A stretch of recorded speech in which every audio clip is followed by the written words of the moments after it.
किसी ने बड़े कमाल की बात कही है। कैलेंडर तारीख बदलता है, लेकिन एक दिन ऐसी तारीख भी आती है जो कैलेंडर को हमेशा के लिए बदल देती है। ये कहानी एक गरीब घर के लड़के रोहित की है। 6 साल की छोटी सी उम्र में ही रोहित के सर से उसकी माँ का साया उठ चुका था। उसके पिता ने बड़ी मेहनत से उसे पाला था। रोहित अब 13 साल का हो चुका था, लेकिन इतनी कम उम्र में ही उसने घर की सारी जिम्मेदारियां निभाना खूब अच्छी तरह से सीख लिया था। उसके पिता लोहे के कारखाने में मजदूरी करते थे। रोहित को बड़ी मुश्किल से उन्होंने अपना पेट काट काट कर स्कूल में पढ़ने भेजा था। बेचारा रोहित सुबह 4 बजे उठता था और फिर अपने और अपने बापू के लिए खाना बनाता था। फिर उसके बाद वो और उसके बापू तैयार होकर अपने अपने काम पर जाते थे। रोहित स्कूल जाता था और उसके बापू कारखाने। इसी तरह से उनके दिन कट रहे थे। एक दिन जब बापू घर आए तो रोहित रात का खाना बनाने की तैयारी कर रहा था। उनकी झोपड़ी का वो कमरा धुएं से भरा था। खाना पकाने की लकड़ियां गीली होने की वजह से जल्दी आग नहीं पकड़ पा रही थी और उनसे बेतहाशा धुआं निकल रहा था। रोहित की आंखों में धुएं के कारण पानी भरा हुआ था और वो बुरी तरह खांस भी रहा था। रोहित के बापू ने जब उसे देखा तो उनकी आंखें नम हो आईं। उन्होंने जल्दी से उन गीली लकड़ियों को बुझाया और रोहित को लेकर बाहर आ गए। देखो क्या हाल बना लिया है अपना, आंख पूरी लाल हो रही है। तूने खाना बनाना क्यों शुरू किया? छोड़ देता, मैं तो आ ही रहा था। आज खाना मैं बना लेता बेटा।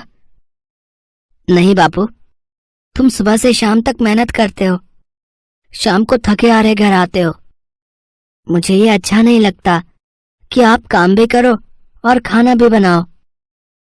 मैं तो दोपहर में ही स्कूल से आ जाता हूँ, इसलिए तुम इसकी चिंता मत करो।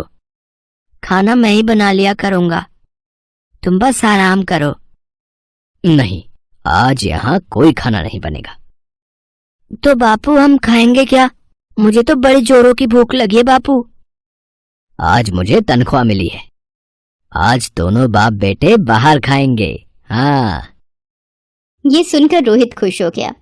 यूं बाहर खाना खाने का मौका साल भर में कभी कभार ही मिल पाता था उन्हें। दोनों बाप बेटे तैयार हुए और बाहर खाना खाने चल दिए। रोहित अपनी उम्र के बच्चों से ज्यादा समझदार था। अपनी पढ़ाई और घर के कामों को संभालना उसे बखूबी आता था, इसलिए घर के काम करते हुए भी उसकी पढ़ाई में कोई बाधा नहीं आती थी और वो हमेशा अपनी क्लास में फर्स्ट आता था। उसके पिता का सपना उसे डॉक्टर बनाने का था। अपने पिता के सपने को पूरा करने के लिए रोहित जी तोड़ मेहनत करता था।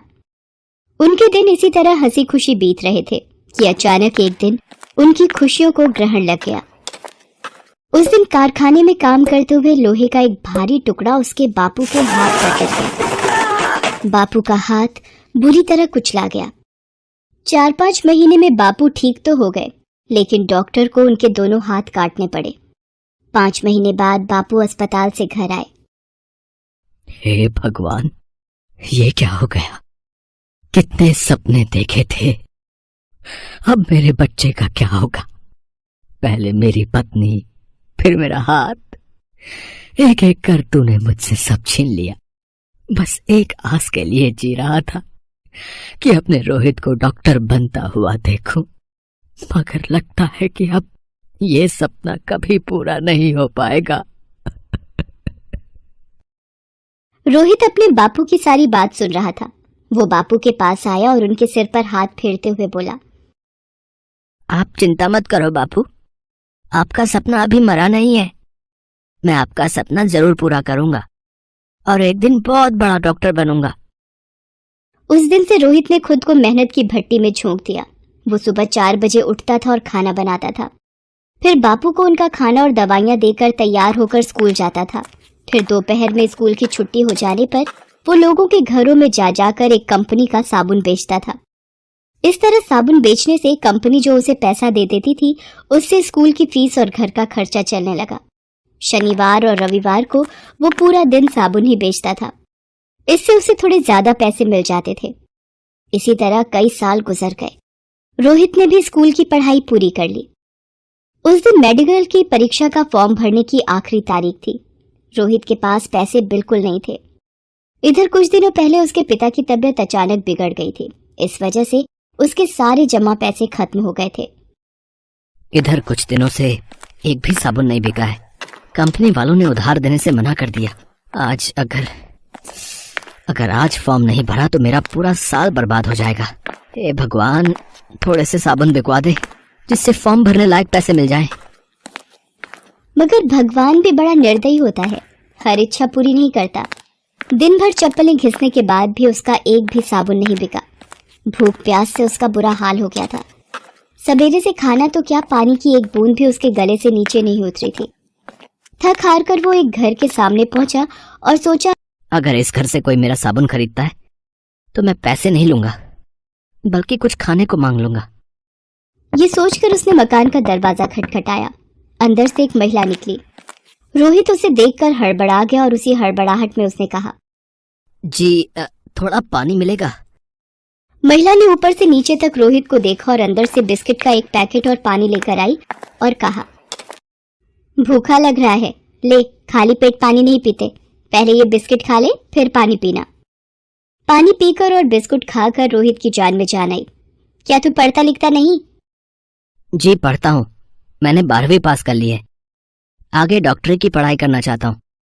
उसी का फॉर्म भरने के लिए आज दिन भर मारा मारा फिर रहा था, मगर लगता है कि फॉर्म भरना मेरी किस्मत में नहीं है। आज एक भी साबुन नहीं बिका। महिला को रोहित पर दया आ गई। वो बोली, कितने रुपए चाहिए फॉर्म भरने के लिए? 500 रुपए। महिला अंदर गई और रुपए लाकर रोहित के हाथ में देते हुए बोली, ले जा और फॉर्म भर ले अपना। रुपए हाथ में आते ही रोहित का मुरझाया चेहरा अचानक खिल उठा। उसने झुककर उस महिला के पैर छुए और खुशी खुशी वहां से चला और सबसे पहले जाकर उसने अपना फॉर्म भरा। इस घटना को कई साल बीत गए। अपनी जी तोड़ मेहनत के दम पर रोहित अब शहर का जाना माना डॉक्टर बन गया। अब शहर में उसने अपना नर्सिंग होम भी खोल लिया था। उसके बापू की तो खुशी का ठिकाना ही नहीं था। एक दिन उसके पास एक गंभीर केस आया। उसके जूनियर डॉक्टर ने बताया, एक अधेड़ उम्र की महिला है, शहर के गंगा कॉलोनी में रहती है। पति का कई साल पहले देहांत हो चुका है और दुनिया में बिल्कुल अकेली है। टीबी के 3rd स्टेज में पहुंच चुकी है। उसका एक फेफड़ा पूरी तरह गल चुका है। अरे, इसी कॉलोनी में तो मैं साबुन बेचने जाया करता था।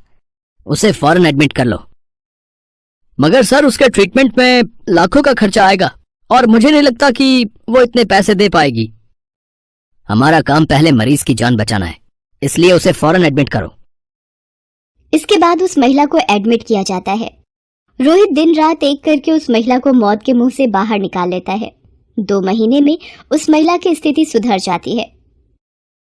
2 महीने बाद उस महिला के डिस्चार्ज होने का समय आ गया। नर्स उसके कमरे में आई और उसे एक लिफाफा देते हुए कहा, आपकी ट्रीटमेंट का बिल आया है। ठीक तो हो गई हूं, मगर अब ट्रीटमेंट की पेमेंट कैसे करूं? धड़कते हुए दिल से उसने लिफाफा खोला। उसमें बिल नहीं था, बल्कि एक छोटी सी पर्ची थी जिस पर लिखा हुआ था, घबराइए नहीं, आपकी ट्रीटमेंट का बिल बहुत साल पहले ही अदा हो चुका है। आप ही के दिए हुए उन 500 रुपयों की बदौलत आज वो लड़का इतना बड़ा डॉक्टर बन पाया है जिसने आपका इलाज किया है।